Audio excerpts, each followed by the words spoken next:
Assalamualaikum warahmatullahi wabarakatuh. Perkenalkan, nama saya Cisil Ahmasi, NIM 180321100133, mahasiswa agribisnis Fakultas Pertanian Universitas Trunojoyo Madura. Pada video kali ini saya akan mempresentasikan hasil dari review jurnal internasional yang berjudul Economic Efficiency of Irrigated Vegetable Production in Borno State, Nigeria, Stochastic Frontier Cost Function Approach, yang ditulis oleh BG Satima dan kawan-kawannya. Nigeria merupakan salah satu negara penghasil sayuran di Afrika. Sekitar 10.000 hektar lahan dikhususkan untuk budidaya sayuran di BOSADP atau Borneo State Agriculture Development Program. Nah, mayoritas pekerjaan penduduk yaitu sebagai petani sayur. Tanaman sayuran yang biasa ditanam di sini antara lain yaitu bawang merah, tomat, lada, okra, terong, bayam, selada, kubis, dan wortel. Akan tetapi produksi sayuran dalam negeri masih dalam skala kecil, meskipun potensi pertumbuhan ekonominya cukup besar. Adapun penelitian ini bertujuan untuk memperkirakan tingkat dan penentu efisiensi ekonomi produksi sayuran irigasi, sehingga dapat diketahui nilai efisiensi ekonomi produsen sayuran beririgasi di negara bagian Borno, Nigeria. Selanjutnya, metodologi.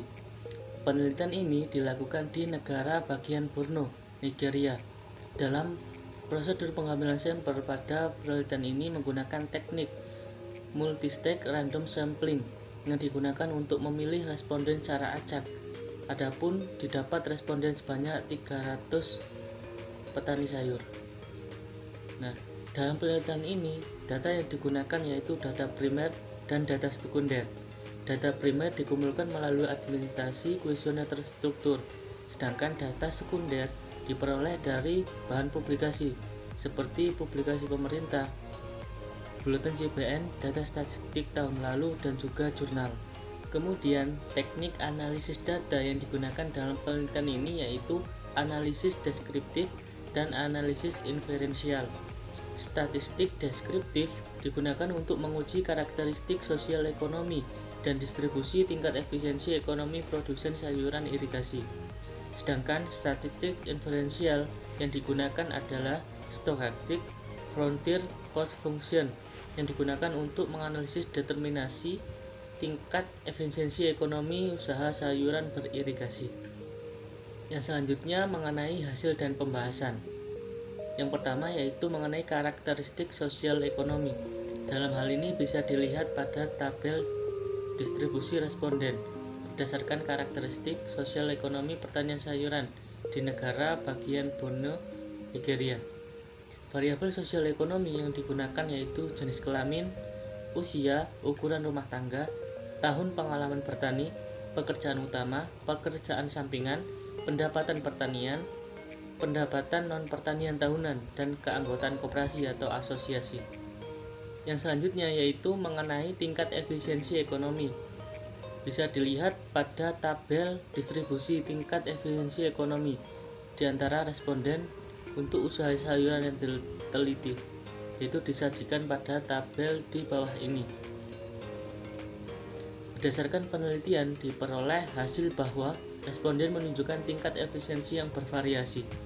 Efisiensi ekonomi berkisar antara 0,44 hingga 0,98. Rata-rata nilai efisiensi ekonomi perusahaan masing-masing adalah untuk bawang merah 0,72, tomat 0,86, merica 0,73, bawang merah atau tomat 0,78, dan bawang merah atau lada 0,78.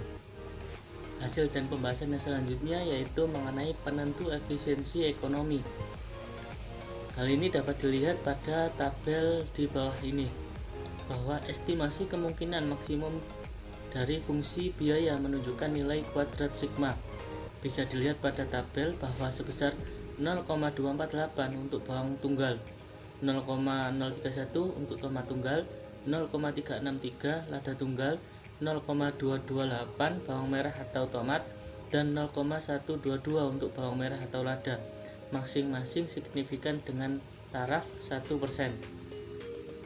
Kemudian nilai variance ratio atau gamma menunjukkan adanya efisiensi ekonomi dalam produksi sayuran irigasi di daerah penelitian dengan koefisien masing-masing sebesar 0,945 untuk bawang merah, 0,932 untuk tomat, 0,945 untuk lada, 0,73 bawang merah atau tomat, dan 0,122 untuk bawang merah atau lada. Persentase variansi biaya produksi sayuran yang lebih tinggi disebabkan oleh perbedaan inefisiensi biaya. Selanjutnya yaitu terdapat nilai koefisien positif seperti pada variabel tingkat upah, biaya pupukan organik dan organik, biaya bahan tanam, dan biaya bahan kimia pertanian, penyusutan benih atau bibit, bahan bakar, dan pemeliharaan.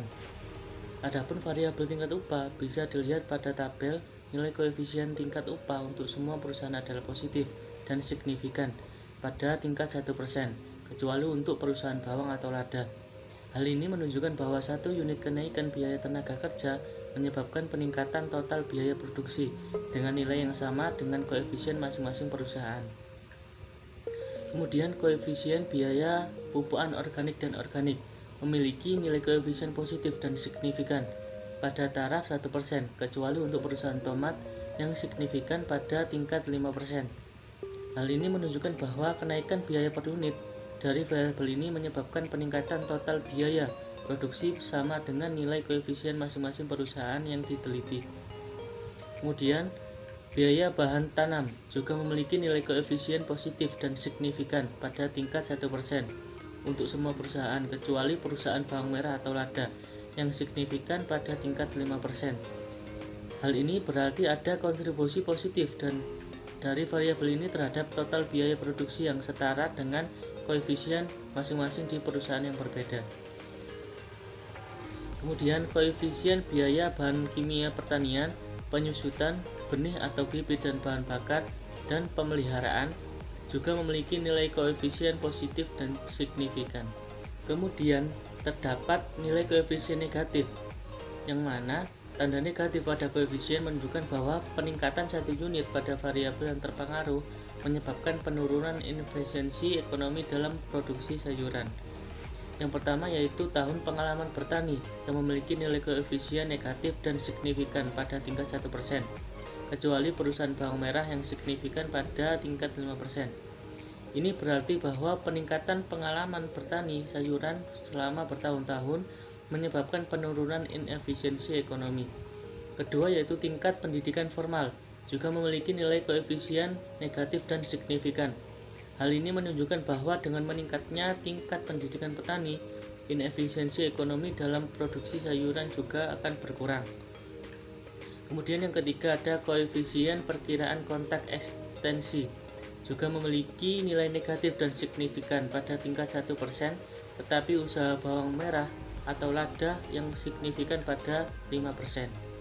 Ini berarti bahwa kontak ekstensi mengurangi ekonomi inefisiensi dengan nilai yang sama dengan besaran koefisien masing-masing. Kemudian yang keempat, koefisien akses kredit memiliki nilai koefisien negatif. Semua koefisien signifikan pada 1% kecuali usaha bawang. Artinya peningkatan akses kredit akan menyebabkan penurunan inefisiensi ekonomi dalam produksi sayuran di daerah penelitian. Kemudian yang kelima, koefisien kedekatan dengan pasar menunjukkan nilai negatif dan signifikan pada tingkat 1%, kecuali perusahaan bawang merah atau tomat. Hasilnya menunjukkan bahwa peningkatan unit di dekat pasar mengarah pada pengurangan inefisiensi ekonomi yang sama dengan koefisien masing-masing perusahaan. Kemudian yang keenam, keanggotaan asosiasi petani memainkan peran penting dalam menentukan ekonomi determinan inefisiensi. Berdasarkan tabel yang sebelumnya, mengungkapkan bahwa keanggotaan asosiasi memiliki koefisien negatif dan signifikan pada 1%, kecuali untuk usaha tomat dan lada tidak signifikan. Hasilnya menunjukkan bahwa partisipasi dalam asosiasi petani menyebabkan penurunan inefisiensi ekonomi dengan jumlah yang sama dari koefisien masing-masing perusahaan. Dan yang terakhir yaitu koefisien kepemilikan sarana irigasi dan pendapatan off-farm yang memiliki nilai negatif. Ini berarti bahwa variabel-variabel berkontribusi negatif terhadap inefisiensi ekonomi dengan jumlah yang sama dari koefisien masing-masing perusahaan. Yang selanjutnya yaitu kesimpulan. Berdasarkan hasil penelitian, maka dapat disimpulkan bahwa inefisiensi ekonomi hadir dalam produksi sayuran irigasi di lokasi penelitian. Penelitian ini juga menyimpulkan bahwa variabel produksi untuk perusahaan sayuran yang diteliti itu signifikan dalam memberikan kontribusi terhadap produksi sayuran beririgasi. Berdasarkan hasil penelitian, rekomendasi yang disarankan agar pertanian bisa meningkat yaitu yang pertama, instansi terkait perlu mempromosikan pendidikan formal dan non-formal sebagai jalan ke depan untuk meningkatkan efisiensi produksi sayuran. Yang kedua, petani sayuran harus dimobilisasi dan didorong untuk memperkuat kegiatan perkumpulan dan asosiasi pertanian. Ini bisa membantu petani sayuran untuk memperoleh nasihat profesional, input dan fasilitas kredit dan menggunakan secara efisien sehingga meningkatkan efisiensi dalam produksi sayuran. Kemudian pemerintah juga harus memberikan dukungan keuangan dan material kepada petani untuk meningkatkan efisiensi produksi sayuran. Yang selanjutnya, yang terakhir yaitu mengenai kelebihan dan kekurangan pada jurnal yang saya review. Nah, adapun kelebihannya yaitu yang pertama, jurnal yang saya review yaitu merupakan jurnal yang sudah ber-ISN. Kemudian, penelitian pada jurnal juga menggunakan responden yang cukup banyak, yaitu sebanyak 300 responden, serta data yang digunakan berupa data primer yang diperoleh dari hasil kuesioner, serta pengelolaan kuesioner terstruktur dilakukan oleh enumerator terlatih, sehingga data yang diperoleh lebih terpercaya. Kemudian yang kedua terkait dengan hasil penelitian yang disajikan dengan bahasa yang baik. Pembahasan dibuat per poin dengan besaran nilai disertai penjelasannya, sehingga hasil dan pembahasan lebih mudah difahami. Serta dalam jurnal disajikan rekomendasi buat kemajuan pertanian di lokasi penelitian. Sedangkan untuk kekurangan pada jurnal yaitu dalam penelitian tidak dijelaskan atau tidak adanya tinjauan pustaka maupun penelitian terdahulu yang digunakan untuk memperkuat dan melengkapi hasil penelitian. Kedua, yaitu tidak dijelaskannya mengenai tahapan dalam analisis frontier, hanya terdapat modal persamaannya yang ada dalam jurnal tersebut. Mungkin cukup sekian presentasi dari saya, kurang lebihnya saya mohon maaf. Wassalamualaikum warahmatullahi wabarakatuh.